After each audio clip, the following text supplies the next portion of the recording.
Right, just another quick video to show you something I popped in on eBay this week. This is the Danita 1240 UK, and I just wanted to show this tiny little radio just to show you what superb bargains can still be had on eBay. I got this for £13, and what surprises me about a little set like this is just how well it still works, and obviously how well it's always worked compared to some of the more modern radios. And you can sometimes find this obviously you can still have a nightmare on eBay, but I just wanted to quickly show you this on the test gear, just to show you I've not touched this, but just how good this radio is, you know, out of someone's cupboard. The first thing is power, and it's doing just a shade under 4 watts. And frequency, bang on, look, about 2 hertz out, a bit high, but absolutely spot on frequency. And deviation, 1, 2. Okay, it could probably do it coming up slightly, but still, that's usable. And sensitivity wise, it's doing 1 microvolt there. Let's wind it down to see what it's doing for 12 decibel cyanide.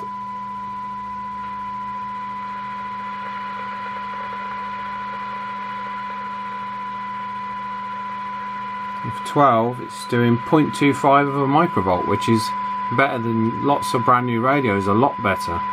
And that's without any adjustment. So, yeah, it's amazing. Even the squelch was set up correctly. I'm pretty sure Richard hasn't seen this set anyway. He has got a video on this CB on his channel, but it's certainly not the same one. And this one is in pretty good nick, the cases as well. So yeah, I know I often do moan about CBs being very expensive on eBay and people wanting top whack, but you can sometimes land on a bargain, and you can actually be lucky sometimes as well, as is with this one. And really, I don't think I could squeeze much more out of it, but we shall have a quick go. If nothing, just to show other folks how you do adjust these radios if you do buy one, and it's not in top working order like this one is. Right, so we'll just take a picture of that and print it out so we can mark up some of these items so we know what they are. That's a bit of paper, not the CB. Anyway, so we've got frequency adjust, the VCO, which hopefully I don't need to touch. The transmit line, now I call these T1, that doesn't correspond with what's on the circuit board, but that's the order you need to do them in: T1, T2, T3 and T4. We've got a separate power adjust. This is something that came in on the later set, so basically a variable resistor that once you've peaked these you can then use to set your final limit. And then on the receive side, we've got the order of cans for receive there, 1 to 5. We've got deviation on that potentiometer in the top corner. We've got squelch down here on this little fella, and then this is the FM detector down here. So I'll keep this in my drawer anyway, because I'll probably pick up 1 or 2 more of these, and because they are cracking little sets, these ones. And well, let's just do a quick setup on it and see how we go. Right, let's start with transmit.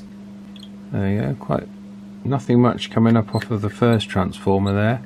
As you can see, we screwed that down, we get less, we come up. It's not making a huge amount of difference, that first one, other than it drives it down there. So that's about peak. The middle one, I think that's about peak there. Number 3. Oh, that drops off quite sharply there. And then back in the other direction, so we're looking at about there for peak. And for number 4, we drop down, there we go, and go back to peak. That's about there. I don't think this is a 54 meg trap, so we should be okay. We will check this on the SDR later on. No, that's not having a great effect, so we'll wind that back roughly where it was. Now the other setting here is the actual final stage of RF power setting. As you can see, we're still shy of 4 watts, haven't really brought it up much there at all. Let's just see if this makes any difference. There we go, look. Let's see what it would actually go up to. Oh look, quite a healthy 5 watts. So we'll wind that back down. Bring it back down so it's absolutely on the nail on the 4 watts. Lovely job. Okay, now let's check the deviation. Right, for deviation, it's this potentiometer in the top right hand corner, and what we're going to do for this is simply hold the microphone over the tone generator and generate a tone, and then monitor the deviation with the meter that you can see in the corner there. We're looking on the top scale, which goes up to 7.5 kilohertz. We're looking for a deviation of between 2.2 to 2.5. So let's just turn the tone generator on and key that up. Okay, now I know from adjusting these that we're looking to probably adjust this up to a maximum of about 2.2. Now you can see there, if I lower the adjustment, the deviation goes down. As I bring it up, it goes up to 2, and the maximum we can get there off the tone generator is 2. So we'll just do a little test on here. 1 2 1 2 1 2 1 2 1 1 1. Okay, we'll just knock the tone off. So that would be nice if we could bring that up a little bit. Now, a quick squint at the circuit diagram, and I could perform a circuit modification to do that. I'm not going to do that because I like to leave the radios as factory. So that's a little bit quieter than I would have liked, but it's still well usable. So we'll move on to, there's no S meters or anything on this radio, very basic. So we'll move on to the receive. So we're going to tune them in this order, R1 to R5. And there's a deviation there, and then we're going to check the detector with the oscilloscope to make sure that we're absolutely spot on with the recovered audio. Okay, right, we're looking at about 6 decibel synad. We're putting out 0.17 of a microvolts on the signal generator here. So I'll do this left-handed to keep my hand out of the way so you can keep an eye on what I'm doing here. So this is the first stage, and what we're doing, we're looking on the meter there to try and push the needle in that direction. It's my big finger in the picture. So we're trying to get it to go towards the 0, which is going to reduce the noise. Here we go. As you can see there, that was quite a drop down, as is that one. So we're about peaked on that one, I think. Moving on to number 2. Oh, that's brought it up a bit. Okay, so let's go back to there. So that's lifted us a little bit on the second one. As Richard often says here, they just haven't got the time in the factory to actually adjust these correctly, and we can spend a bit more time than they could in doing this.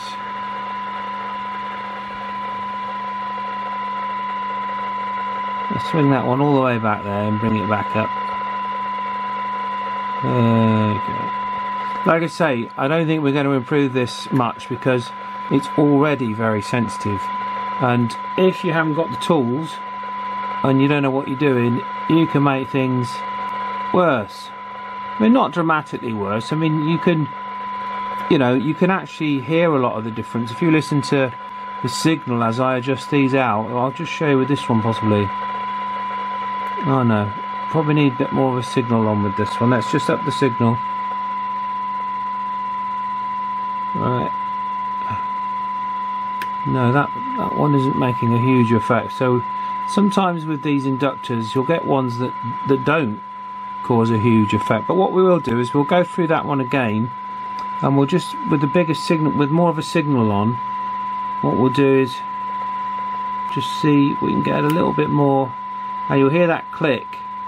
That's indicative to me that this ferrite is broken in one of these, and we've dropped that a little bit. Okay.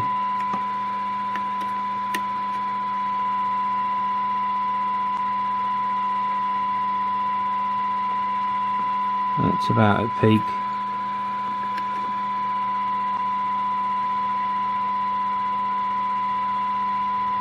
I'd say that's at peak. So let's just, on the signal generator, let's just see what it's doing for 12 decimal synad. 0.24. I think that's about what it was doing before. Now I've actually turned the sound off because it was actually had to actually ramp the volume up to get a signal out. Here we go.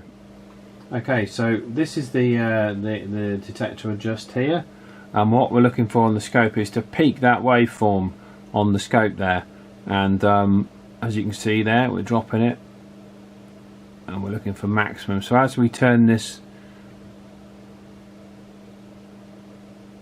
around, we're looking for the peak, and I reckon it's about there. So it was actually pretty close.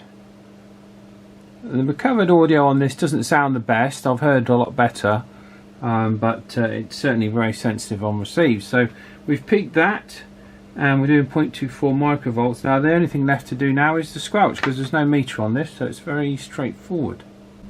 Right, so what we're looking to do here is we set 0.3 of a microvolt on here as a basic minimum squelch level. This is a sort of where I like to see the sensitivity at the lower end of the squelch become adjusted. And then what we do is we basically set the squelch to its threshold level, and by doing that we just adjust the squelch like that, as you can hear. We set the squelch on threshold, and then we see if it comes in. Now we turn the signal generator on, but the squelch hasn't come in. This is the squelch adjust down there. So now what we're going to do is we're going to increase the level on the signal generator to see where the squelch comes in. And we can see, and we can hear there, that the squelch has come in at 0.6 of a microvolt. Now with some squelches, they trigger when you switch them on and off. Not all squelches are active that trigger with a variable signal. You'll find that when you're setting squelches up, and I found that with this. So what I tend to do is switch the RF in and out, which gives you a more accurate level of when the squelches are coming in and coming out. So we can see this one's coming in about 0.48. So at the lower end, sensitivity is fine for me.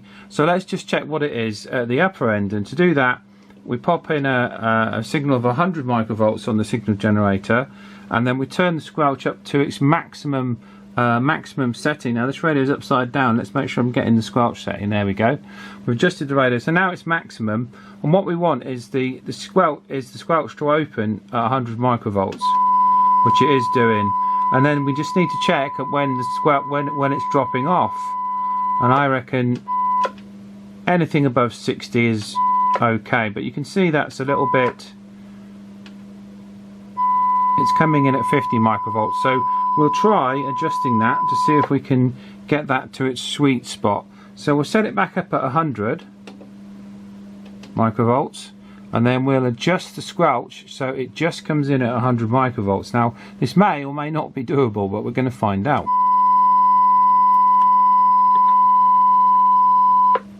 Okay, you can see the squelch has dropped off there now, and we're just going to turn that until it just about comes in on 100 microvolts. There we go. So now let's looking at this meter, we'll see when it drops off. That's off at 70, so that's perfect for me. Let's see when it comes in as we turn this up. 89. That's still fine. I mean, I could probably play around with this and get a little bit more adjustment, but as we can see there, it's out at 70. So that squelch for me is set up rather nicely. We'll just check it one more time at the low end. So we'll set this to 0.3 of a microvolt. Let's forget to do that. 0.3 of a microvolt. Set the squelch all the way back down to threshold.